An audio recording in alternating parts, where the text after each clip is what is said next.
E como recebe bem a volta à Espanha ao País Basco. Muita gente na subida, muita gente aqui já na cidade de Bilbao.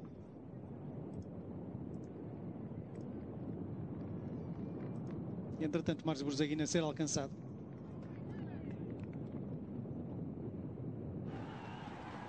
Borzeguin ou Sorensen? Eu agora fiquei na dúvida. Pareceu-me que estavam ali os dois à frente.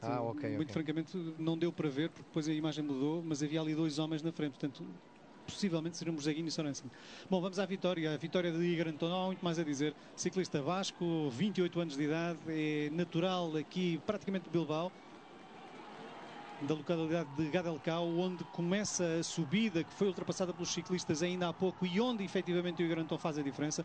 Digamos que ele ganha a etapa aqui, mas começa a ganhá-la, foi exatamente na sua localidade, em Gadelcao, nos arredores de Bilbao, aqui a 15 km de distância do local, onde nesta altura se prepara para cortar a meta. É, sexta vitória de um ciclista espanhol nesta edição da Volta à Espanha. Espanhol, basco, de uma equipa basca, e em Bilbao, dia fantástico para os bascos. O primeiro tinha sido o Lastras, depois Daniel Moreno, Rodrigues por 2 vezes.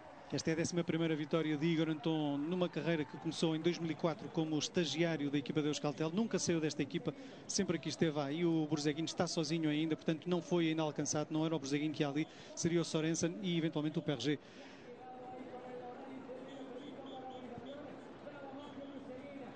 Márcio Borzeguin vai fazer segundo lugar. Vai ganhar algum tempo, mas não tanto quanto desejaria. Suponho que não dará para que Borzeguin suba ao top 10. Sim, não vai subir nada de... Não, ao top 10 é impossível. Ele era 17º, estava a 9,58. Portanto, estava a 4, 5 minutos do top 10. É impossível. Cá está Sorensen com o Zubeldia e também com o ciclista da equipa italiana. As bonificações estão fora. Note-se que o pelotão está quase em cima deles. Já não vai dar para que haja ainda bonificações, mas note-se que o Kobo está ali sempre na roda do Christopher Froome e o Froome está em quarto.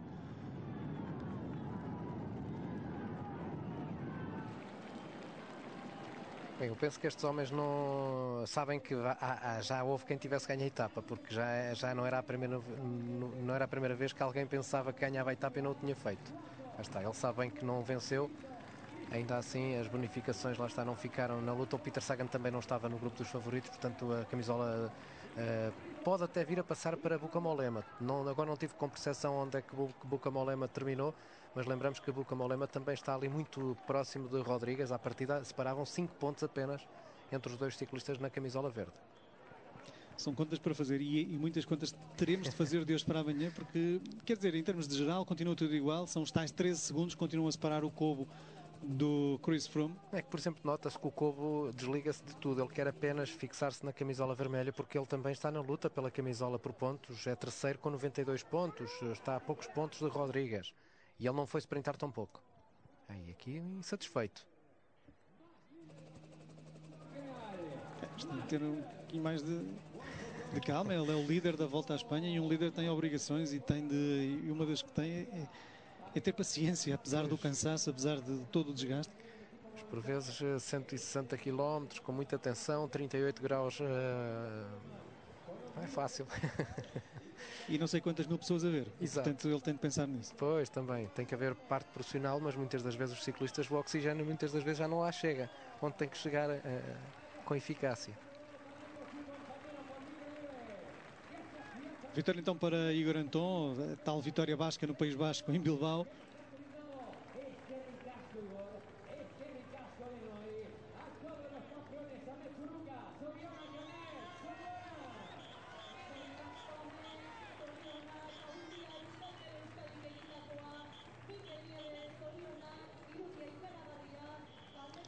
Paulo, olhando à etapa de amanhã, antes que terminemos esta nossa transmissão sem ter tempo de analisar, é uma etapa que se não tivéssemos estas circunstâncias, podíamos dizer que era uma etapa dura, uma etapa complicada, entre a média e a alta montanha.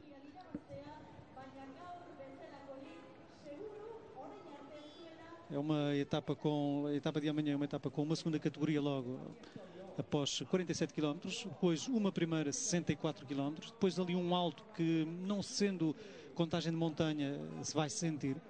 logo a seguir ao quilómetro 112 uma terceira categoria e depois uma primeira categoria ao quilómetro 138, a etapa termina ao quilómetro 185. Após essa primeira categoria praticamente não há descida, a descida terá 3, 4 km e depois será um plano até à cidade de Vitória.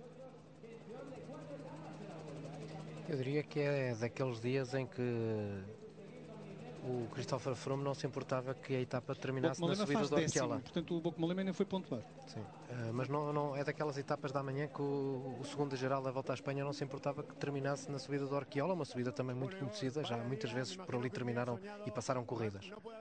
Uma subida dura, essa de amanhã, com pendentes bem elevadas. É algo increíble, lo he ido a buscar estos días atrás en Angliru, en Peñacabarga, pero bueno, aquí pues con los amigos, con la familia, todo el apoyo que he tenido de la familia y sobre todo de la novia, ¿no? Estos días que he tenido, la verdad, los primeros días fueron duros, no me encontré bien, he ido cogiendo el punto, he tenido que regularme mucho en esta vuelta y mira, ha merecido toda la pena porque ganar en Bilbao no entraba en mis planes, era dificilísimo, quería dejarme ver y bueno, mira, ha podido ser realidad. Se lo dedico a la afición, ¿no? Que ahora estaba aquí, a la afición, nunca han estado tan encima de nosotros como hoy. ¿Qué sentías cuando cruzabas esa marea naranja a pocos metros de la meta ya? Prácticamente te llevaban en volandas. Ha sido sobre todo la subida al vivero, importante. Ahí ha estado todo, ¿no? Ha estado la gente.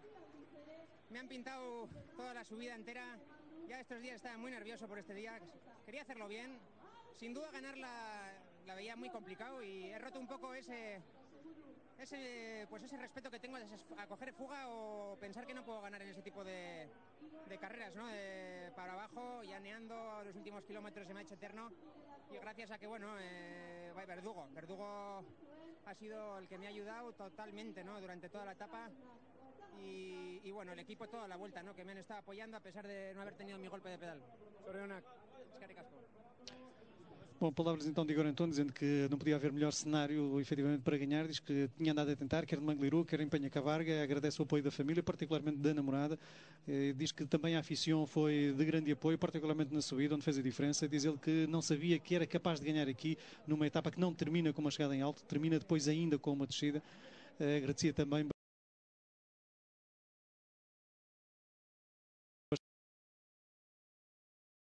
do Igor Anton, como ele ainda estava meio alucinado com tudo isto, com todo este festival. Deve ser extraordinário, de facto, alguém, seja ele quem for, ciclista ou não, chegar e ter uma recepção destas na sua cidade natal, mas principalmente para isso é preciso ganhar, e foi exatamente o que ele fez. Muito bem, Igor Anton, belo dia de corridas para os bastos, e particularmente para o Igor Anton, muito bem feita toda a estratégia de Euskaltel, apesar do percalço do Gorka Verdu, que furou, recordemos, ainda na aproximação à última subida. Podia ter sido ali um revés na tática da Euskaltel, mas o Igor Anton conseguiu ainda voltar a ter o Gorka Verdu, que ainda deu uma ajuda. Talvez tenha havido uma alteração tática naquela fase final, não sabemos. A verdade é que quando chegou o momento da verdade, Igor Anton ganhou tempo a margem de Borzeguin, que era a maior ameaça, foi ganhando tempo sempre na subida, na descida conseguiu manter a vantagem, e essa era a dúvida principal, quando víamos que a diferença não era muito grande, era de meio minuto mais ou menos, conseguiu manter e teve o devido prémio, talvez o maior prémio possível, tendo em conta as circunstâncias numa volta à Espanha que correu mais ou menos mal até agora. Exato, eu diria que correu péssimo, porque era um ciclista que estava claramente com ambições ao top 3, até mesmo em vencer a volta à Espanha, e as coisas correram muito mal. Esta vitória vem num momento muito importante para ele também. É uma vitória para o museu, para ficar guardada para sempre. Esta vitória é daquelas que muito provavelmente ele não irá esquecer. Ele não tem muitas, já o dissemos, tinha 10 vitórias até à data, portanto também não tem assim tantas vitórias quanto isso, mas esta, mesmo que tivesse 200, não iria esquecer. É um ciclista que realmente tem poucas vitórias, mas são elas quase todas importantes, na Volta à Espanha, na Volta à Itália, porque ele já não é a primeira vez que vence aqui na Volta à Espanha, já não é novidade para ele. Agora, novidade sim, vencer perante o seu público com esta moldura humana, não só aqui na reta da meta, fazendo lembrar até muitas das etapas da Volta à França, com muita gente a apoiar um final de etapa. A primeira vez que ele ganhou na Volta à Espanha foi em 2006, na altura uma etapa com chegada em alto, ao Observatório Astronómico de Calar Alto. Bateu Alejandro Valverde e Vinokurov por 23 segundos. Também Samuel Sanches vinha no grupo de Valverde e Vinokurov. Depois Sastre chegou a 28, Thomas Danielson a 30. Ele ainda é jovem e ainda terá muito para aprender e evoluir como atleta, porque lembramos que desde o ano passado e este ano é que ele, a par do Samuel Sanches, são os líderes da equipa. O Samuel Sanches normalmente lidera na Volta à França, este homem tem liderado na Volta à Espanha nas últimas 2 temporadas. O ano passado azarado, com a camisola de líder, uma queda leva-o mais cedo para casa e este ano as coisas não correram bem para este ciclista. Isto logo no dia seguinte a uma vitória em etapa. Recordemos que ele tinha ganho na 11ª etapa, na altura batendo Ezequiel Mosquera e Xavier Tondo e Márcio Borzeguin também, que terminou essa etapa em 4º. E no dia seguinte, quando envergava a camisola de líder, algo que nunca se chegou a descobrir exatamente o que era, um pedaço de madeira, suponho, que havia no meio da estrada, e no meio de 200 ciclistas, logo a bicicleta do Igor Anton